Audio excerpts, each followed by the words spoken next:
Assalamualaikum. Kembali tadi di mana kakek anak itu ada cerita. Kali ini ceritanya tadi lagi mau ambil rapot. Ikutin terus ya guys ceritanya.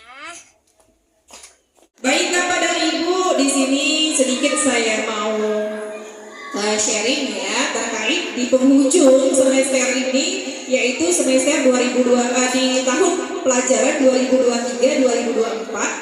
Alhamdulillah hari ini tanggal 22 Juni 2024 adalah finish akhir daripada anak-anak kita semua ya, yang dari kelas 1 apakah naik kelas 2 dan kelas 2 apakah naik kelas 3 berikut sampai kelas 5. Baik, di sini perkembangan sedikit ya kita berbicara kepada terkait dengan penilaian yang akan kita tuangkan ke dalam rapor. Jadi ya Bunda, supaya kita tidak salah paham, kenapa sih anak saya nilainya tinggi, belajarnya pintar, tapi nilainya ketika saya lihat di rapor tuh penuaran nilai gurunya kok kurang gitu ya kan.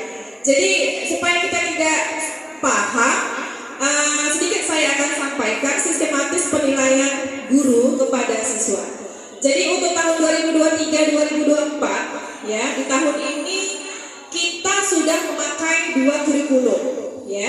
Kurikulum K13 dan KUNER ya. Karena apa? Karena memang kebijakan dari Menteri Pendidikan Mas Nadiem Makarim bahwasannya sesungguhnya kita sudah sudah memakai kurikulum KUMER, kurikulum Merdeka ya. Jadi oleh kita ya, sekolah-sekolah ini baik swasta maupun negeri langsung diberi tahapan ya, tahapan 1 dan 4 2023-2024 itu KUMER ya. Jadi orang tua yang kelas 1 dan 4 sekarang ini memakai kurikulum KUMER ya. Nah kalau kelas 2, 3, 4, 5 dan 6 2, 3, 5 dan 6 itu masih K13, artinya bukunya masih tema. Cocok ya diterima bukunya kemarin? Cocok? Nggak salah ya. Nah kalau KUMER itu per mata pelajaran ya, jelas ya, KUMER per mata pelajaran, di situ tertera bahasa Indonesia, matematika, PJOK dan sebagainya. Tapi kalau di K13 itu tidak ada tertera per mata pelajaran, dia per tema. Tema 1, tema 2 dan seterusnya sampai 1 tahun. Seperti itu ya Bunda. Nah jadi untuk tahun 2024-2025 ini coba didengar sama-sama, kita dengar ya, supaya juga kedepannya anaknya naik kelas tahun ini memakai kurikulum apa ya. Jadi untuk tahun ajaran 2024-2025 terhitung di Juli ya, terhitung di Juli yang memakai KUMER itu kelas 1, 4, 3 dan 6 ya, 1, 4, 3 dan 6. Jadi kelas 2 dan 5 itu masih memakai buku K13. Oke? Nah, di dalam penilaian ataupun penuangan raport itu baik K13 maupun KUMER, penuangan di raport itu berbentuk ada angka dan ada narasi. Ya, ada angka dan narasi. Kalau dulu waktu KTSP, jadi sebelum K13 itu adalah KTSP. KTSP dulu rapornya hanya berpedoman dengan angka, benar ya? Seperti kita dulu yang sekolah ya. Jadi kalau PPKN itu 7, di sebelahnya itu nilai rata-ratanya ada 7,5 misalnya, seperti itu. Itu namanya di KTSP dulu ya. Jadi kalau yang sekarang ini dia berbentuk angka dan sebelahnya ada narasi. Nah di situ Bunda nanti bisa baca ya, bisa baca apa sih narasinya dari nilai yang tertuang, misalnya 7,8 itu narasinya di sebelahnya apa.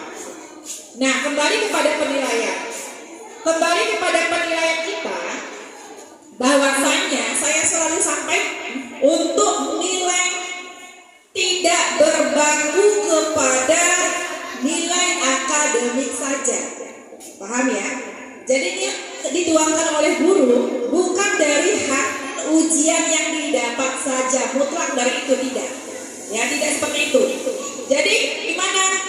Nilai yang dituangkan pastinya selain daripada kepintarannya atau keahlian di bidang akademiknya, pastinya ada lagi nilai sikapnya. Ya, nilai sikapnya itu dinilai oleh Bapak dan Ibu guru. Baik ketika hari-harinya ya kesehariannya itu pastinya ada catatan kecil yang dibuat Bapak Ibu guru bagaimana nilai sikap anak Bapak dan Ibu. Ya, contohnya nilai sikap itu apa? Mulai daripada ia bertanggung jawab, kemandirian, sopan santun dan sebagainya. Ya, jadi bagaimana dia bisa bergaul dengan temannya, bisa bergotong royong sama temannya, kerjasama sama temannya, sopan santun dalam menyapa gurunya, ya sehari-hari itu dinilai. Ya, nah daripada nilai harian itu, maka nanti akan ditambahkan dengan hasil ujian yang mereka capai. Jadi seperti itu ya. Nah, kalau dia dinilai akademiknya bagus, misalnya nih nilai hasil ujiannya kontennya 90 misal. Nah, tapi ketika apa dilihat ya pada di penuangan di rapot tuh nilai yang 90-nya nggak kelihatan gitu loh. Padahal nilai anak saya 90 loh ujian gitu. Nah, yang saya bilang berarti anak ayah bunda dari nilai yang nilai akademiknya 90 mungkin ada pengurangan di mana dari nilai sikapnya. Nilai sikapnya mungkin kurang baik ya, atau ada kekurangan lah, yang namanya manusia kekurangan ya. Mungkin ketika bekerja sama atau gotong royong itu disuruh ngutip sampah, anaknya diam aja. Yang lain sibuk nih, dia diam aja kan gitu ya. Jadi dari situ juga salah satu bisa nilai akademiknya ya, karena apa? Karena nilai sikapnya kurang. Seperti pengumuman juara umum per tingkat. Tadi sudah dibahas oleh Ibu Yayasan, umum 1, umum 2, umum 3 itu nilainya di yang paling tinggi akan diadu. Yang paling tinggi itu adalah yang dari umum 1, nanti yang urutan kedua dari umum 2, urutan ketiga dari umum 3, dan nanti itu mendapatkan voucher beasiswa ya Bu. Tadi sudah sampaikan, umum 1 SPP 3 bulan, umum 2 bulan, dan umum 3 1 bulan. Kita mulai dari kelas 1 reguler. Umum 3 jatuh. Umum 3 untuk kelas 1 reguler jatuh kepada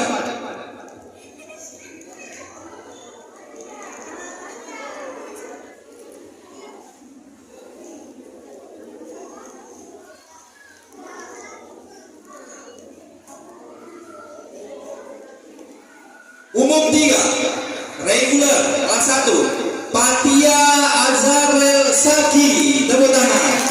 Kelas 1B. Dipersilakan kepada anak kami untuk maju.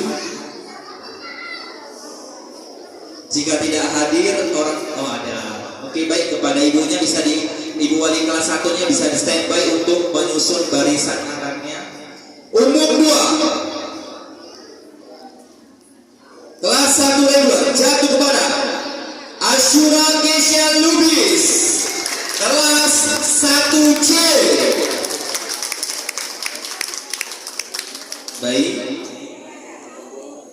Dan umum 1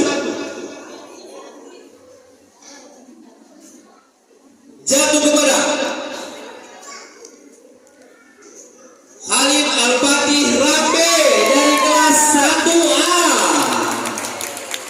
Baik. Alhamdulillah ya Allah.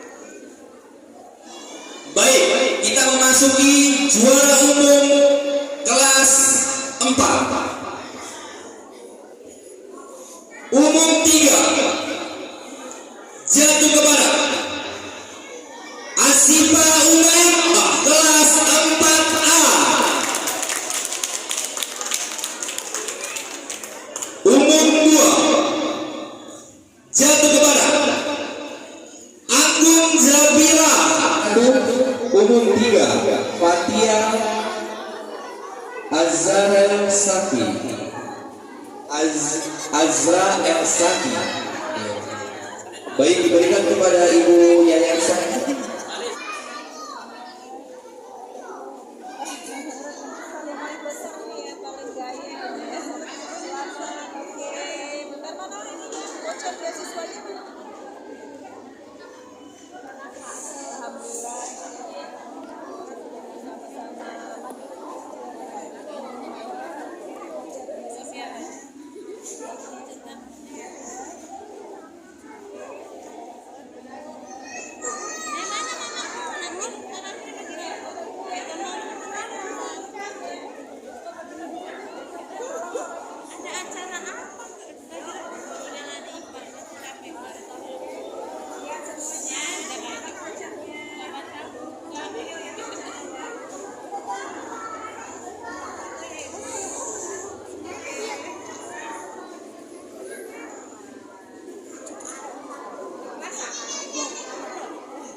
Sesi foto 1, senyum 2.